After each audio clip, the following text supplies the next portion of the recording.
Okay, so I'm going to do a quick monohybrid cross. So in the other video, I did a dihybrid cross where we're looking at two separate traits. For this video, I'm just going to do one with one trait, and that's one specific trait we're looking at is a widow's peak. So a widow's peak is dominant, so represented by a capital W for the dominant allele, and no widow's peak is recessive. So if a man and a woman both have a widow's peak, is it possible for them to have a child without a widow's peak? And if so, then what is the probability? So if the man and the woman both have a widow's peak, that's their phenotype. What are the genotypes that are possible? Well, they could be both homozygous, or they could be both heterozygous. Or we could have one is homozygous and the other is heterozygous. So I'm not going to do both examples of that, but sorry, I realize these W's are not very obvious. Try to over-exaggerate them here for you.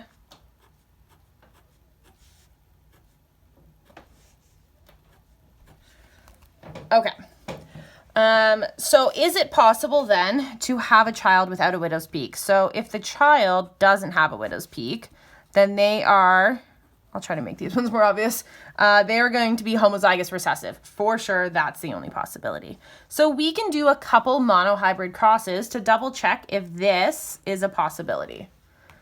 Okay, so with the first option, hopefully we can see right away that since neither of these parents have a recessive trait, then that is definitely not possible to get a child that is homozygous recessive. So we can look at, I'll look at these two options here. Okay, so if both parents are heterozygous or if one parent is heterozygous. Okay, so we'll do both hetero first. Okay, so we're doing a nice, just quick monohybrid cross, so one trait.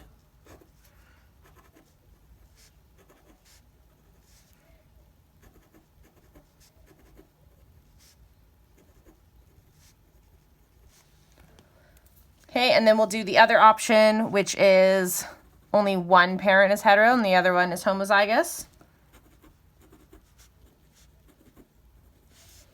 So we'll do a second monohybrid cross. Remember, it's still monohybrid because we're only doing one trait. We're only looking at widow's peaks.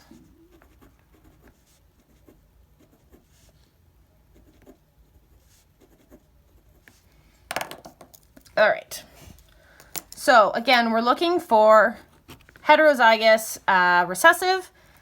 We have one possibility here, but we don't have any possibility with our second option, which is one of them is heterozygous, because in order to get a child that has two recessive alleles, both parents would have to have that recessive allele. So this is not an option. Okay, but this is. Okay, we do have one possibility here. If both parents are heterozygous, they can each pass on that recessive allele. Okay, so the answer to this question, so this would not be enough on a test. You would have to give me an actual written answer to this. So therefore, yes, it is possible. And then you could say, yes, it is possible to have a child that does not have a widow's peak. If both parents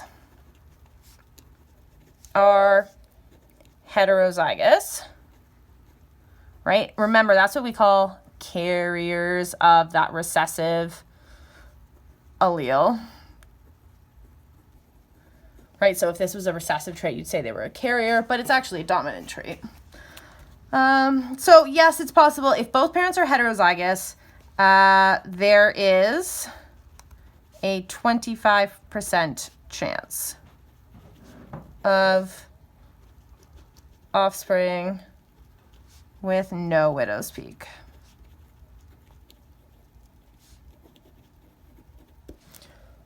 Okay, you could also say, or there's a 1 in 4 chance. That would be acceptable as well. But because I'm looking for probability, you're giving me a percent or a fraction as your answer.